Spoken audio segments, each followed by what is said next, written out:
The LinkedIn Podcast Network is sponsored by TIAA. TIAA makes you a retirement promise, a promise of a guaranteed retirement paycheck for life. Learn more at TIAA.org/promises pay off. LinkedIn presents.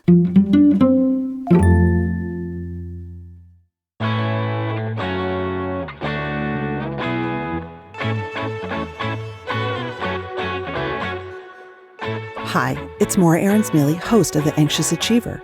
Today, I bring you, I get this question a lot, where my friend and colleague and leading executive coach, Nihar Chhaya, and I hash out a question that we hear a lot from the people that we work with.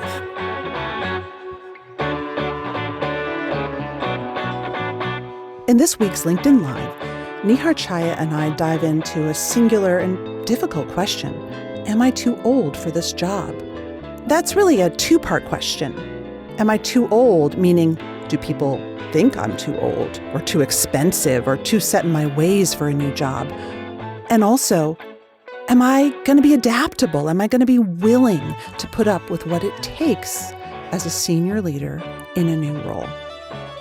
Ageism is a real thing. In fact, 3/4 of Americans over the age of 45 say they've experienced ageism on the job, according to AARP. Little comments, kind of digs. We live in a youth-obsessed culture, something I've definitely experienced firsthand working in digital and social media for many years. And honestly, as I've been myself experimenting with, do I want a new job recently? I've been thinking about the role that my age and, frankly, my expense plays in how people will perceive me.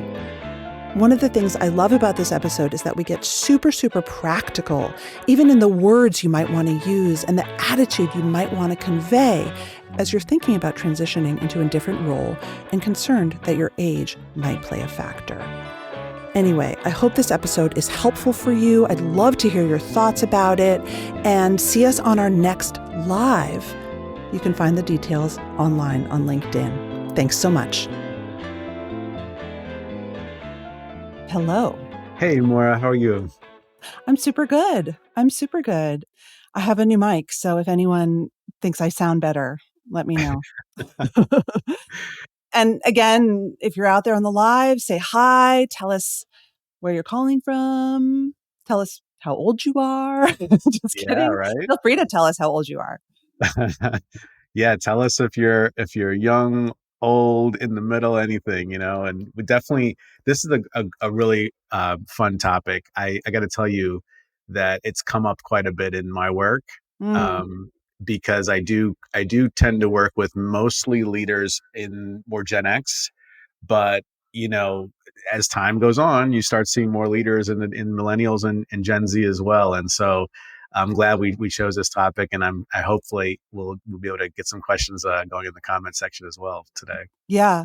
So I'm going to just start with just a couple of statistics that I think I found interesting, and start by saying I'm 46 and I will be 47 on August 26th. So I All guess I'm right. really 47. Firm in the middle of Gen X, at the younger end of Gen X, I think. And for many years at Women Online, my company, AARP was our biggest client. And AARP is an amazing organization. I think a lot of people, we joke about getting the card and blah, blah, blah, but it's the largest advocacy organization in the country and probably in the world. And like many things, having to really rethink what it stands for in this new world. When 50 is like, Cameron Diaz is over 50. I mean, Right. Yeah. And 50 is not what 50 used to be. And, but AARP does a lot of research, and they found that 3/4 of workers over 45 experienced age discrimination. Mm. And it's very prevalent, and it's worst, unsurprisingly, in tech and media industries, which is where I come from. Uh-huh. So I just wanted to sort of frame it up. But, age discrimination towards older people, very, very real. And age discrimination towards younger people, not in tech and media, but in other fields, is also very real. Yeah, for sure. I was thinking about that too, that we were framing this around discrimination against older workers. But in fact, as I was looking at stuff too, it is interesting that there's also a lot of that kind of bias that younger workers feel as well.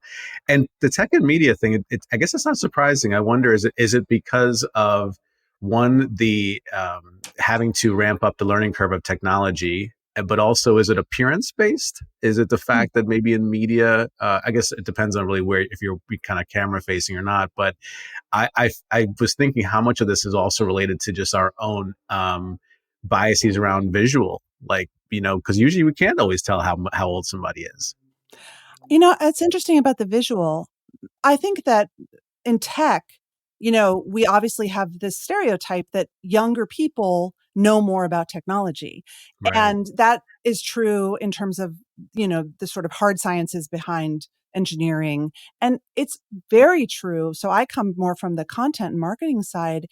And I would want to scream every day because people would always think that the best content and social media strategists and marketers were super young because they're on Mm, TikTok. Like they get right. it.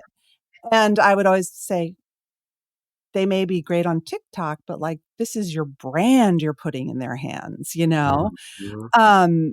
So I think it's a lot of our youth obsession, certainly in America, our sense that youth are cooler, they know more, they're going to be, Mhm. the ones out there driving change. And that maybe also because innovation in computer science is evolving so fast, like younger people are, I don't know. That's right. Yeah. No, it's so true. I mean, the fact that you have 16-year-old coders out there who are building businesses, Yeah. What's interesting is that I actually came across Peter Capelli, who's at Wharton, Hmm. a professor that I didn't get a chance to take a class from, but I know a lot about his work. He actually did some work on this topic, and one thing that I saw in an article he wrote was there are actually some myths or reasons why people have biases against older workers. Mm, And I'll just say them for you here. One is that the belief often is that older workers are counting the days until retirement. So mm, they're not going to be as engaged if they're looking for a job.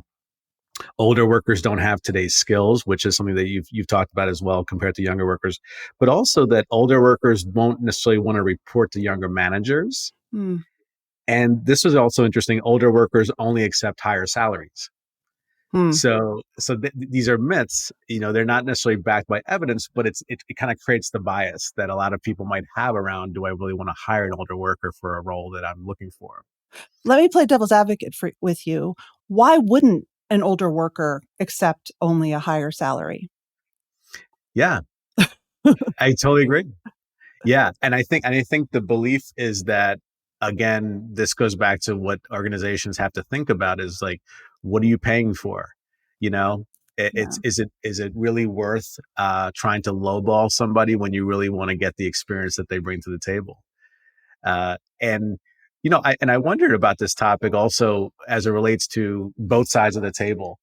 Do organizations do a good job of being open enough about how they're dealing with bias? Are candidates also doing enough of a job of going after opportunities even if they feel that they're too old? And if they are going in those opportunities, are they showing enough adaptability, enough curiosity, enthusiasm? Mm, For instance, if I'm coaching an executive with like 30 years of experience, maybe they are coming into a situation where they're thinking, why do I have to kind of adapt? Why do I have to prove myself? I've done all this. Whereas the younger candidate might be much more of a, wow, big, blue sky and really enthusiastic and exciting. And so it is very, very different in terms of ways that people approach these issues. I think there's Um, also, I want to ask you a question in a minute, but I think there's also a perception that people, certainly in the middle of their life, what we hope is the middle of our lives, have lots of other outside commitments and that they yes. might not be willing to dedicate 18 hours a day to a job in the way that someone who theoretically is younger might. Again, I think that's a stereotype. I Mhm. love to tell people that I had my babies and I worked. You know, I Mhm. I mean, for me, I was a mom who actually found when I had children. I actually loved working. You never Mm-hmm. hear that story. It's always the total bias is that when you have little kids, you're sort of checking out, and that we know that really hurts women in Yes. terms of pay and advancement. And that's a myth. That's not true Mhm. for everyone. And so I wonder if that's also, and also we're seeing data about millennials and younger millennials and Gen Z not wanting to put in the hours. I mean, I they know. are totally not willing to put up with the shit that we put up with. Hmm. Yeah. Yeah. They have a whole new vision of what it's like to. I just had this conversation recently with a client where they're starting to see people leaving their jobs without a job in hand. Even in this And economy. yeah, Wow. because they're thinking, well, they're reassessing in some ways, what is their real sense of purpose. And he and I both are Gen Xers, and we were talking about how, like, I don't think I could ever do that because I'm just conditioned to look for security and kind of No. work my way up, right? Whereas a lot of the younger generation is just more optimistic. Now we'll see if they'll get their comeuppance at some point, but they just have a general, I guess, broader view and optimism around how to find fulfillment in the Hmm. career. Forgot to turn my phone off. Sorry. Okay, well, let's get practical. And Yeah. listeners, if you want to chime in with a question, tell us where you're at. We'd love to hear from you. We want to talk about a question of, am I too old for this job? And I'm curious if you have a framework that Mm, you might offer if you were coaching someone who, wanted to make a transition and wondered, am I too old either because I worry I'm not going to get hired, or am I too old to work? right. Am I too set in my ways to work in a job like this? Yeah, I think you're touching on two really great points of a potential framework, which is thinking about the context that they're entering into, and how they will be perceived, whether that's too old compared to the criteria of the role. But then there's the internal part of it, which is that why do you want the role? And and let's think about that, because some people might be looking for another job because they are not sure what they want to do next, Hmm. and that might not be as compelling a case as a candidate as someone who really is driven to be in that company or be in that role. And so if I was coaching somebody who is a little bit older, towards the latter part of their career, who is looking for a new role somewhere, I would probably encourage them to think about, is this really aligned with your values still? Mm, Is this aligned? Are you willing to kind of put in the work to grow? Because that's really a big part of developing it within an organization. And if you are, then let's find a way to demonstrate that along with what you're really bringing to the table. mm, Um, and then with respect to kind of, are you too old for their own perception? I would say, look out for some of the red flags out there, like the job description, for instance. What's the wording on that? Do you get any kind of clues on the culture that they'll have? Any clues on, and do a little bit of LinkedIn searching and see who else works there, and what kind of what can you kind of surmise around the level of experience that people in your role or around you in that role would have? Are you going to be surrounded by a lot of folks that are just right out of school? Are you going to be surrounded by other folks that are potentially late career?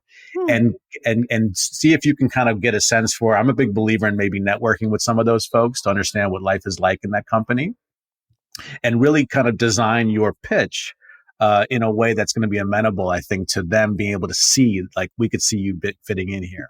What are some of those code words you might want to look out for? So I think things like digital.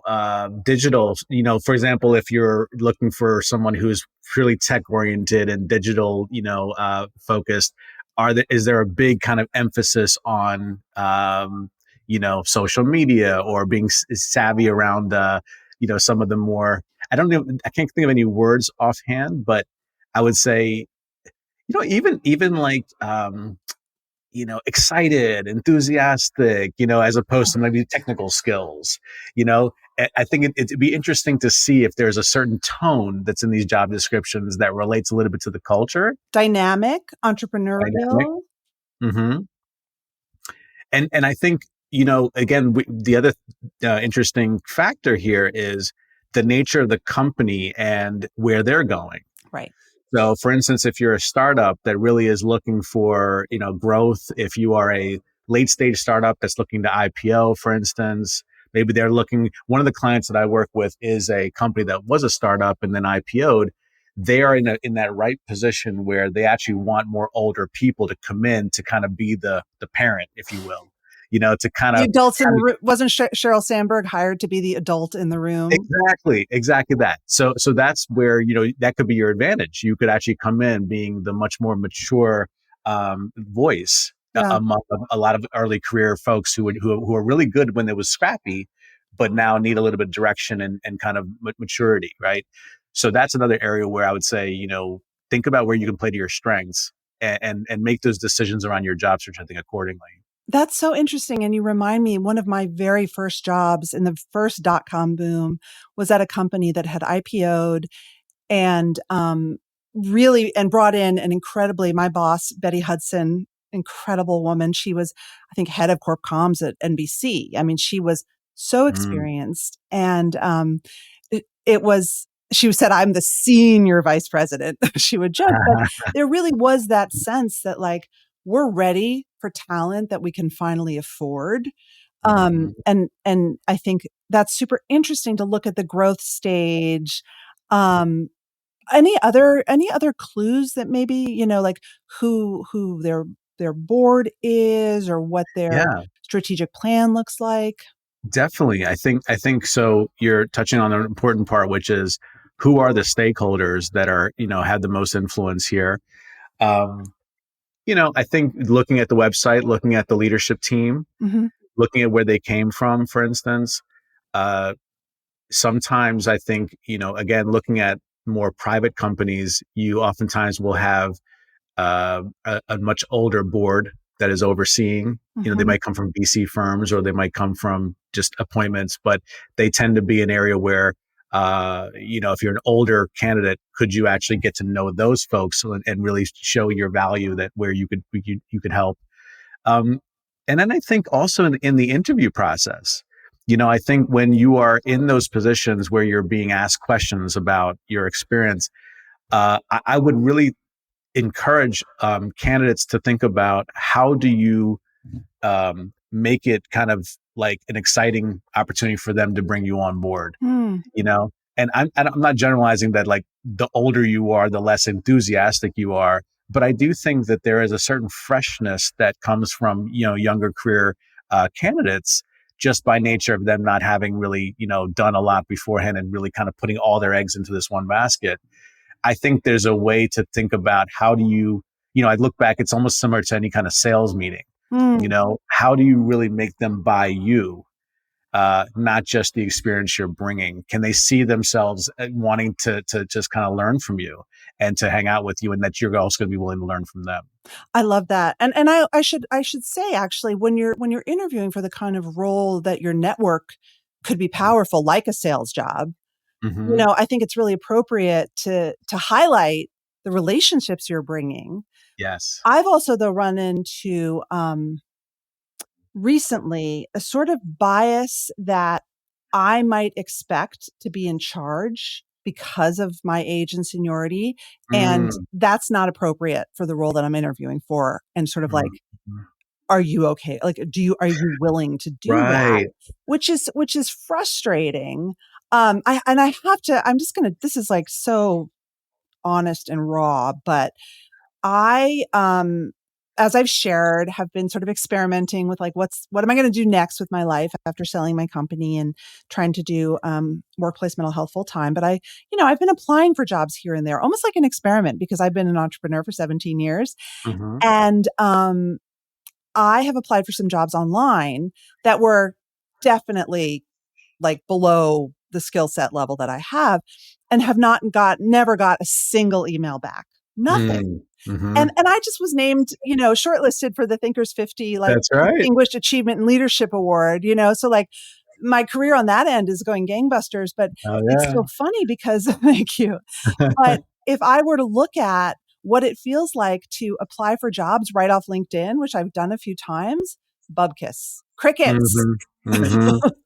Is it? And, Do you and think that there's the overqualified component there? I don't know. I mean, it's probably not getting even past an AI screening. I'm curious what you think. Hmm. It's absolutely the most, and I've had other friends do that, especially friends who've been sort of on their own and coming back into a more corporate structure where it's Yeah, like, I don't even know what level I'd be at, what would I be placed at, and really yeah. feeling almost humiliated Hmm. that their real life experience is not acknowledged in the job search.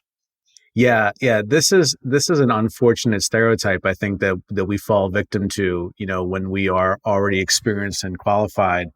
Um, and the what I think is happening, again, I'm generalizing here, but I think having been internal in organizations and done talent development and succession Mm. planning, I think what happens is at the very bottom of the pyramid, you have much more people that you have the roles that you have to fill. Mhm. Obviously, there's much fewer roles at the top, and a big part of what I think organizations want to make sure they are able to do is kind of build the culture from within. Mm. And if you're coming in kind of here, like a level below the C-suite or even at the C-suite, there's a lot more likelihood that you could be the outlier than if you build up from here, right? Mm. And so I wonder if organizations are more willing to bet on somebody who doesn't have the qualifications, but we can build them up, Yep. right? Than Yep. actually have somebody who's going to bring in a certain amount of skill sets, but what if they're actually too stubborn or too fixed in their mindset? And what if they actually end up leaving because they Right. actually don't want to stick it out for the next 10 years? You know, that could be a potential factor as well. Can you teach adaptability to clients? How do I signal that I'm adaptable? Oh, I think it's really in the evidence of it. Yeah. I think it's really in the behavior. Like, are you actually demonstrating behavior of admitting when you're wrong, changing your mind, for instance? I oftentimes will tell clients, like, you got to choose the battles. Marshall Goldsmith talks about this all the time. Like, one of the biggest flaws that senior leaders may have is that they win too much. They actually look to win all the time, and that might be fine when you are working on like a project or a problem that has an answer to it. Mhm. But in leadership, you can't be the one that's always winning. You got to let other people win, to build trust, Mm. to show that you're willing to kind of be a partner to them. And so I think adaptability is really around finding those moments to show that, like, oh, okay, I'm willing to go the way you want to go, Yep. even if I might disagree with it. So you could highlight that in an interview by talking about a time when you disagreed with a team member, but let them run with it and it was the right Yes. idea, right? Something like that. Absolutely. Yeah, because Jeff Bezos, for instance, talks a lot about the disagree and commit philosophy that he had at Amazon, where the idea here was that we can disagree, but at Mhm. some point we have to also move forward. And so somebody's going to win, somebody's going to lose. And probably one of the most common themes we talk about in executive coaching is that as you move up, there's the trade-offs become bigger. Mm. Like, Mhm. my division is going to have to sacrifice something for your division in order for us to both get there. And so being willing to say, I can be right here, but I can also be wrong here and still commit to what you want to do is a huge part of, I think, being a team player. It's unpleasant, but I think it sends the message in an interview, for instance, that I'm not going to be just fixed in my own view, no matter how much I bring to the table before I join. I love that. What are some other examples you could pull up that signal adaptability and sort of a willingness to be humble while still Yeah, being I think competent, right? Because there's that, you have to show that double edge. absolutely. I think that, and I was having this conversation with a client this morning about this, where he's an older executive also looking for a job, and he came into these interviews talking about all the skills he can bring, and he wasn't really kind of putting an emphasis on his leadership skills, Mm. and so the ability to build trust and motivate and inspire people. And so one of the things we talked about was his storytelling, that you have to really think about the arc of that you can bring people along with you to share with them how this was a difficult situation for you perhaps to admit that you were wrong, or to maybe take the perspective of a junior member on your team. And to really bring it to life, you want to talk about how normally people don't really defer to their junior employee. We don't actually do reverse mentoring where I'm going to be mentored by someone 10 years younger than me. But guess what? In this situation, I realized that I was the one who had the blind spot. Yeah. And so what I did was I actually learned from them, and here's how it played out. So I think part of it is also creating those stories that, one of the parts is actually you have to do it. So you do have to actually, be Right. a little bit humble, right? But then I think you have to also develop the story that shows people how much of it out of your comfort zone you went to really show that you can do it. And I think that's probably another area that can be quite attractive to employers is that, you've lived a long life, you're 50, 55 years old, whatever, you had a great experience, but are you still willing to get out of your comfort zone?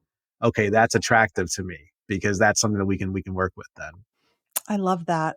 And I think also showing that example of when I didn't know the answer, I had Jeff Doing on my podcast last week, who is the CEO of about a $70 million company that does facilities management in the UK. And the linchpin of his sort of leadership journey was during COVID. They serviced restaurants, so they lost like all their business when restaurants Mm, closed.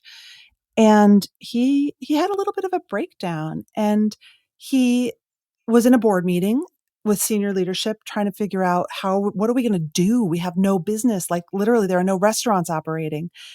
And he said for the first time in his life, he said, I don't know. I don't know what we should do. And mhm, his leadership team said, Jeff, you need to go and you need to rest. We're going to figure this out. mm. And he let them do that. He left, checked out for just a couple days, and let them make the decision and come back and Wow. ask and say, we recommend you do this. And he could say yay or nay. And he said in that moment, his team became giants. Mm, And I think that's a risky move, right? And it was his business. But what an incredible example of yes. leadership Yeah. and vulnerability, but Yeah. also what an incredible example of building such an amazing team, that Yes. didn't essentially always need him. I mean, that's risky, but that just came into my mind. It was such a powerful example because I think you're touching on another interesting thing, which is we always talk about how leaders should empower their team to do more and step up. But if you don't get out of the way, you'll never know whether they will. And so he did that, right? And that, I'm sure, like you said, took vulnerability, took humility, took maybe it was painful to just admit, you know, Hmm. but actually that then on the other side of it, now he's probably seen evidence now that his team is actually on a whole nother level of potential that he was never able to really kind of fulfill. Yeah. Yeah. I think also probably it's really important to balance the soft skills and the leadership skills with, if you're interviewing for a revenue generating role or Hmm. a line, sorry, P&L role, you know, the way that you're experiencing your network can lead to multiplication of revenue. It's Hmm. probably a little bit harder when you're interviewing for a very senior role in a non-revenue generating capacity or in something that um, maybe all those years of experience aren't going to make the ka-ching happen as much. Yes, that's a great point. How do you measure success in the role, and can you really demonstrate that evidence pretty early? Absolutely, like you said, if you're coming into a revenue generating role, there's probably more likelihood that you can say I'm either succeeding or failing. Yeah. And when you're coming in as a leadership role internally with a function, for instance, uh, and I do think that there's actually in those situations, the second example, there's a lot more room, unfortunately, for misunderstanding, Mm. and there's a lot more room for over underestimating people's efforts and potential. I oftentimes will work with executives that come in, and despite their best intentions, they're inheriting a lot of dysfunction from before them. Hmm. But it's easy to blame the new leader because, hey, you're in the role and you should take accountability, but they're not able to kind of go ahead and cut four more deals to prove that, hey, I'm still bringing in value. So that's another interesting point you make. Um, are you coming in as an older candidate, for instance, without the benefit of having grown up there, and now you feel like there's an allergy to you Yep. bringing in more value? Or Linda, is it Linda Yaccarino, who's the new CEO of Twitter, X? Yes. I mean, she's Yes. totally been brought in to fail. And Exactly. her hands are tied. She's famous for making ad deals. She's not allowed to make them. Mm-hmm. You know, to me, she was literally brought in to fail. Well, and that's such a great point too. It's like, be careful what you wish for, you know, just because you're coming in with a new job as an experienced person, are you being fully respected for the value that you could bring? Yeah. You know, because all of us have a boss, and you might get a great job with a great title, et cetera. But that boss, if they're going to be in your way, you know, then really you just, I don't know. It's something quite heartbreaking about being relegated down to being an individual contributor again, even though you bring in 30 years of experience, you know. So as we close out, I want to ask one last question, which is, what if you're changing careers, you want to try something new and you're willing to downshift. mm-hmm. How do you signal that in a way that people will listen and take seriously and not just think, oh, this person is expensive and they come from a different field?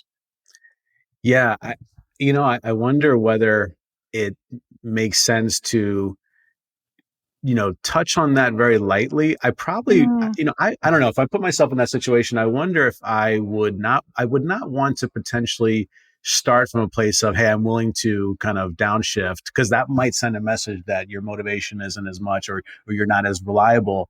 But I think it goes back to being adaptable. I think it's the idea of saying, I've worked in different scenarios where I've led many people, and sometimes I was an individual contributor, and sometimes I was in the hottest part of my business, and sometimes I was in the slowest part. But I'm willing to roll up my sleeves and get involved. And more importantly, I'm also very eager to learn about how this culture and this business is evolving. So I think I would say having the adaptability and having a forward-looking perspective. Always having a perspective on how am I going to contribute to where we're going, as opposed to kind of having to report to you that I did all these things and therefore let's try to fit this square peg into a round hole. Let's look at this together and how we can actually team up for the future. Yeah. And I have to say, as a dedicated pessimist, I think this is a situation where you want to convey optimism. You want to, I love roll up your sleeves. Like, that's a great phrase. I'm a real roll up my sleeves kind of person that conveys energy and enthusiasm and optimism. And I think that, that is what you want to convey at any age. And when you're younger, when you convey that, you can be taken a lot less seriously. Yeah, I used to be told all the time, "Oh, you're so passionate." And I know that wasn't a compliment. But as you get older, signaling that roll up your sleeves, I think is really positive. Yeah. Yeah. You might even say, look, I could look anywhere, but I really wanted to pinpoint this company because of what you're doing and how I feel it fits with my values and my work. Yeah. Like anything else, you want to really show them that you value them as much as you're hoping they value you. Okay. I do have one last question. Yeah. A lot of people I know in our age group, they consult. They leave a corporate job at a certain level.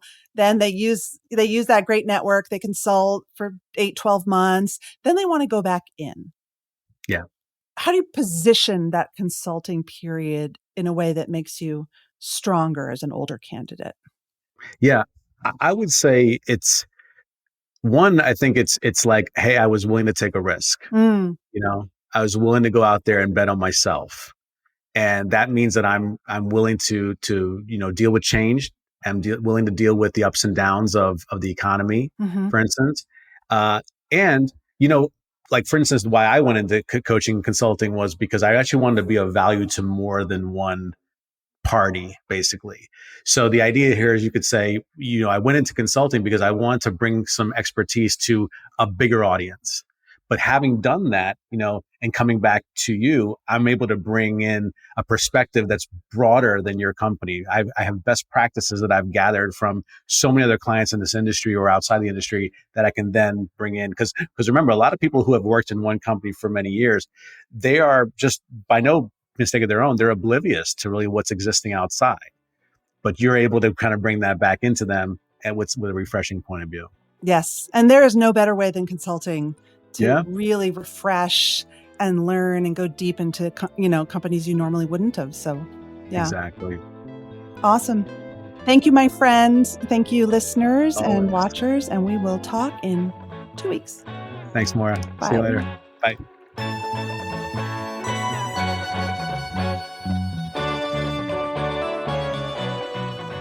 That's it for today. To hear more LinkedIn Lives, head over to my profile on LinkedIn where they're all indexed. You can subscribe to my newsletter too. And be sure to subscribe or follow the Anxious Achiever feed for more of these conversations, as well as my regular podcast episodes.